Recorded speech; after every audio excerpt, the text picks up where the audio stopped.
Happy 2023, horror fam! Oh my goodness, it is so good to be back. Guys, I really want to apologize because I realized I haven't put a new video out in at least a couple of months, but let me just say that there have been some big developments in my life. I've actually moved to 2 different locations in the past 3 months, so got a lot of stuff going on. Things got kind of crazy for a while, so I apologize for not, producing any new content, but here I am, guys, because 2023 is here and there are just so many new horror movies to look forward to. I actually was taking a look on Google to see what we got coming out this year, and oh boy, there's a number of potential treats in store for us horror fans this year. So, in this video, I'm going to talk about my top 5 most anticipated horror movies of 2023, and I would love to hear your guys' thoughts as well. I love the horror community, and I love, talking to you guys, so if you have any thoughts, please leave them down below. 2022, let me get into that just real quick. I thought it was a really solid year for horror movies. We had a number of, intriguing, memorable titles. I didn't get a chance to make, a top 10 horror movies of 2022 video, so let me just tell you what my favorite horror movie of 2022 was real quick. That is Terrifier 2, which took the world by storm because, man, Damien Leone, he financed this movie independently and he was able to release it in theaters. It was supposed to be in theaters for only 1 weekend, and they actually extended the release schedule because it was making so much money. So it was the most fun I've had watching a horror movie in a theater in a good long while. So, special thank you to Damien Leone, Lauren Lavera, David Howard Thornton, and of course the wonderful Casey Hartnett, who I actually interviewed on this channel a couple of months ago. Very fun to talk to. Thank you for gifting us horror fans such an amazing time at the movies. But anyway, guys, with all that in mind, let's talk about my 5 most anticipated horror movies of 2023. So, I will bang on my invisible drum here. I cannot do a good drum roll sound to save my life. But anyway, guys, let's get into my 5 most anticipated horror movies of 2023. And I actually do have one honorable mention, only one, but that is Shelby Oaks, directed by Chris Stuckman. Now, the reason this is an honorable mention is because I'm not entirely sure if this is even coming out this year.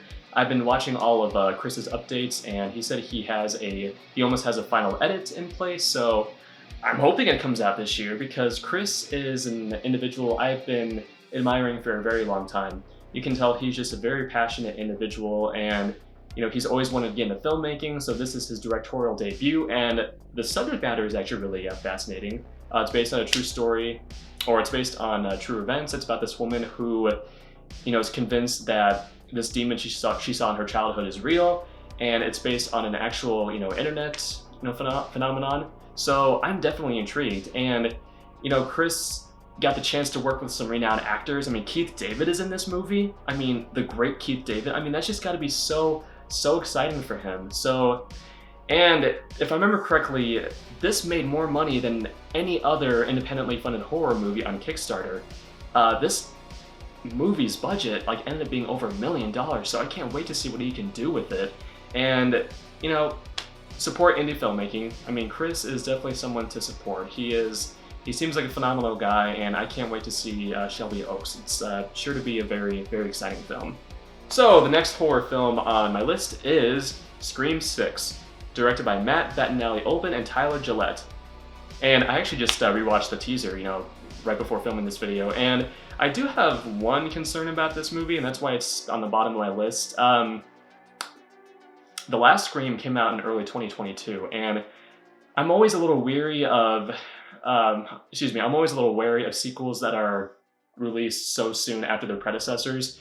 It kind of feels like Paramount, forced this film into production because, the last Scream was such a financial success, which it was, especially for the fifth film in the franchise, but I hope it's not like a Saw situation where they just keep releasing, new sequels every year just to grab a quick buck, because, Scream is a franchise that I greatly admire, and, each film seems to be a commentary on, the state of horror, at least the state of horror and the time period that they're released. So I'm not entirely sure what Scream 6 is going to comment on, because the last film did such a great job commenting on, reboots and legacy sequels and, all that stuff that has plagued the horror genre in recent times. So maybe it'll be a commentary on hastily rushed sequels. I mean, you never know.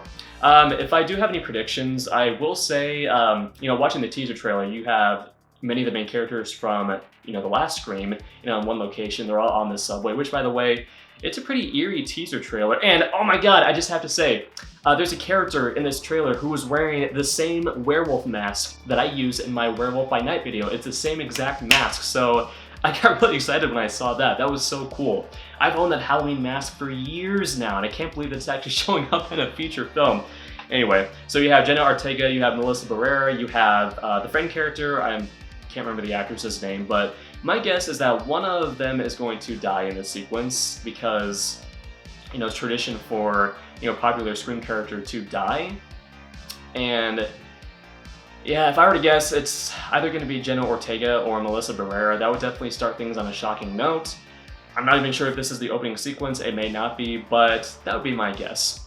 This directing duo has proven themselves to be immensely talented. Before they worked on Scream, they actually released Ready or Not, which was a very clever horror comedy that commented on, the state of, modern wealthy individuals, and it was just a really fun time. Oh, one last prediction.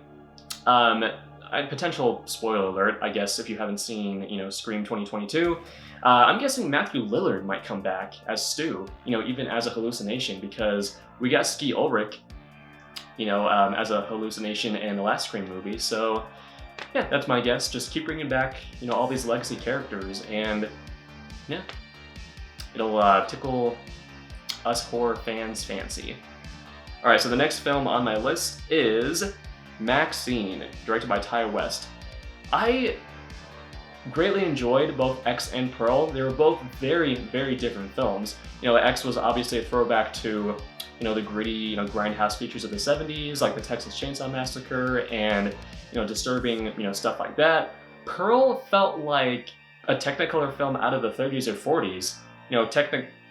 A film like Wizard of Oz. It was like Wizard of Oz meets something like Halloween.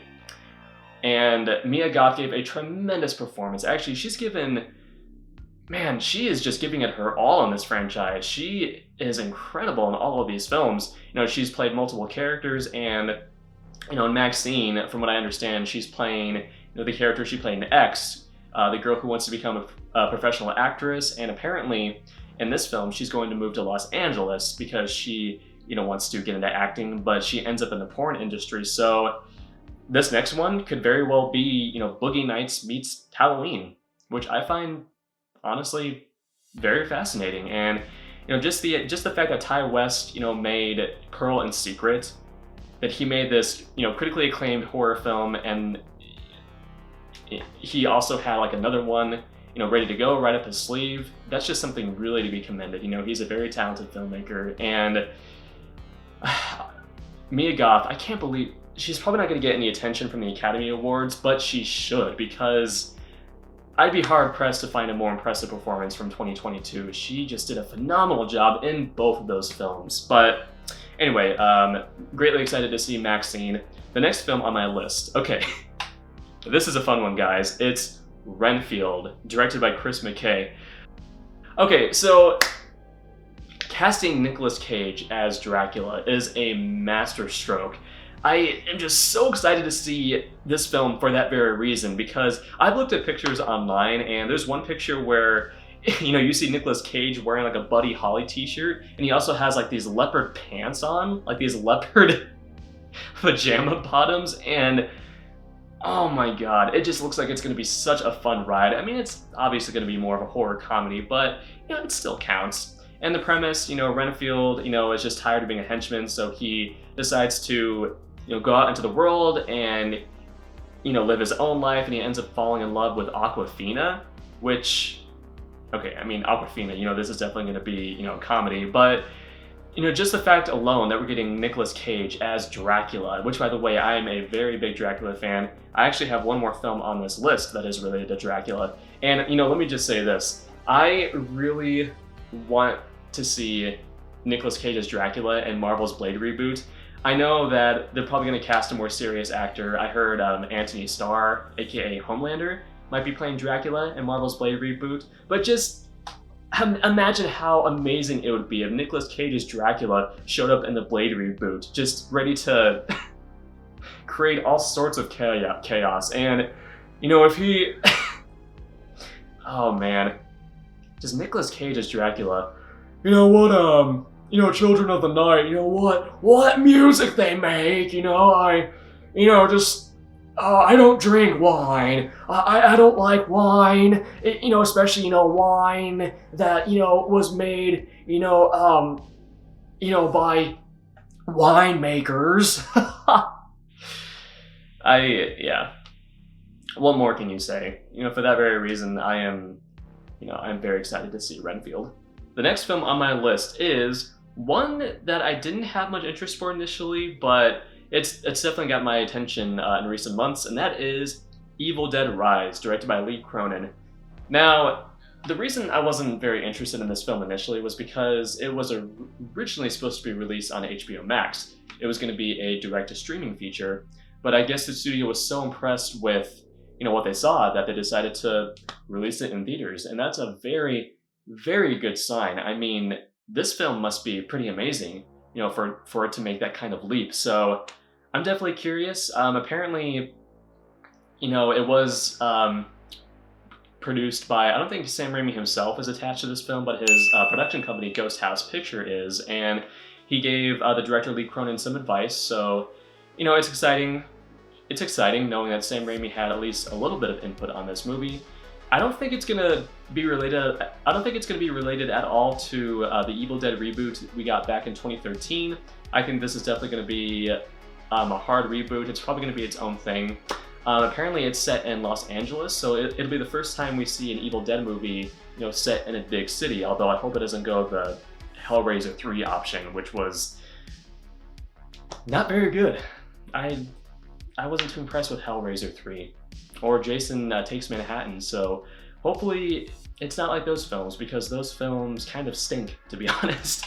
But yes, that's the reason I am greatly anticipating this film. I really hope it delivers on the gore, because, man, even the Evil Dead reboot we got back in 2013, there were some amazingly bloody set pieces in that film. I mean, by God, it literally rains blood in that film, which, you know, for that reason alone, made it one of the more impressive, you know, horror remakes in recent years. So I'm excited to see what they do. I would love to see Bruce Campbell make a cameo.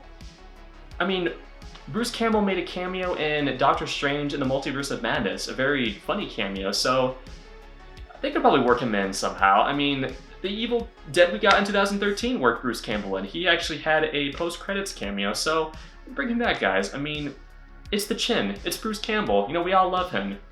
So, work him in somehow. But Evil Dead Rise, again, the fact that it's getting a theatrical release, it must mean it's pretty dang good. So, yeah, I'm excited to see it. Alright guys, my most anticipated horror film of 2023. Actually, I have kind of a funny story about this film, but it is The Last Voyage of the Demeter, directed by Andre Overdahl. Now, some of you may not have even heard of this film, and, you know, it's definitely, you know, from what I understand, it's definitely not one of the, you know, grander horror films that's coming out in 2023, but it really captured my interest because, as mentioned earlier, I am a big fan of the Dracula series and the Dracula novel. And this film actually focuses on a chapter called The Captain's Log, where you have, you know, Dracula, you know, stowing away on this ship, and he picks off the crew members one by one. And the novel itself didn't go into too much detail about what actually happened aboard the ship, so, you know, this film is probably going to expand upon that. And, you know, Javier Bodet is playing Dracula.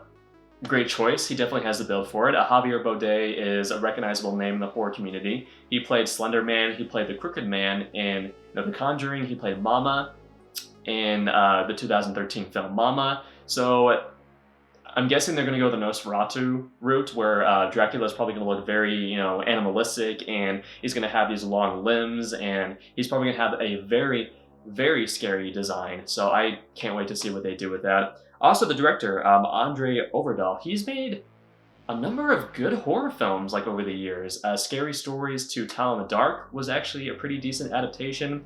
He made Troll Hunter. So, you know, just the fact alone that he's attached to this movie, I mean, just the fact that we're getting 2 Dracula films in the same year, both with very, very different styles, I'm all for it. I can't wait. I am excited to see The Last Voyage of the Demeter. It is my most anticipated horror film of 2023. I understand if it's not the most, you know, exciting sounding film, but, you know, for me it definitely is, because I'm a Dracula fan, man, and I can't wait to see another adaptation of this classic, timeless story. Oh, just talking about these films, guys, I can't wait to get my butt in the theater and watch all of them. You know, if they're all released in theaters, that is. Otherwise, I'll be, you know, here at home, you know, watching them on my television set. But yes, those are my top 5 most anticipated horror movies of 2023. You know, we have some other potentially good titles coming out, and some titles that could, at the very least, be entertaining. We have a freaking Winnie the Pooh horror film coming out in 2023, so you bet I'll be checking that out, because I love the idea. I love the fact that they're taking all these beloved children's characters and putting them in graphic horror films. That's so funny to me. I have a pretty twisted sense of humor. But anyway, guys, I would love to hear, you know, what your choices are. You know, what are some of your most anticipated horror films that are coming out this year? And, you know, I'm definitely excited. This should be another good year at the movies. And there's something else I want to do on this channel. As mentioned earlier, I did get a chance to interview Casey Harnett from Terrifier 2. I would love to interview more, you know, horror filmmakers and artists. I would have so many questions to ask them. I had a really good time in that interview, and there's just so many talented artists out there I would love to get the chance to talk to and, you know, learn more about their craft and, you know, what inspires them. So I would love to get to do that if I can. I'll probably be reaching out to some people. I won't name names, you know, just in case they can't, or just in case they, you know, turn me down. Definitely some exciting stuff in the works though, guys. I hope you have a very good new year, and please stay safe, but also stay scary. Thank you so much again, boils and ghouls. And again, if you like what you see here, please subscribe to my channel, Round the Clock Frights, for more horrific content. And, you know, let's do this. Let's watch some more good horror movies, guys. I'm hoping that all these films will be worth the wait. But thank you again, guys. Take care, and, you know, have a very good start of the year. Bye.